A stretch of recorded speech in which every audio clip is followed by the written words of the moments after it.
मेहरारू बियाह शादी में गीत गावेली सन। जब कोनो लड़का गाँव में हीरो बन के आवला सन तो मेहरारू गावेली सन। क्या ना गीतिया गावेली सन कि 4 गो हीरोवा एगो टोपी वाला आइल बा, टुकुर टुकुर ताकता बुझाता ई बुखाइल बा।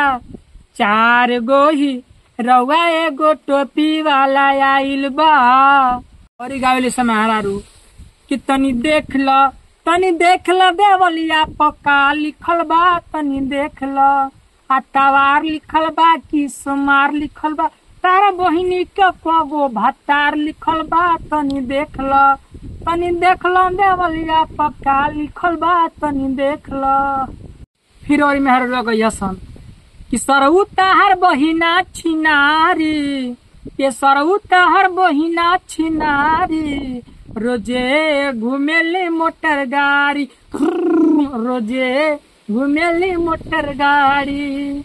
ये सरऊ तहर बहिना छिनारी, ये हितऊ तहर बहिना छिनारी, रोजे घुमेली मोटर गाड़ी, रोजे घुमेली मोटर गाड़ी। जा ये सरऊ जा।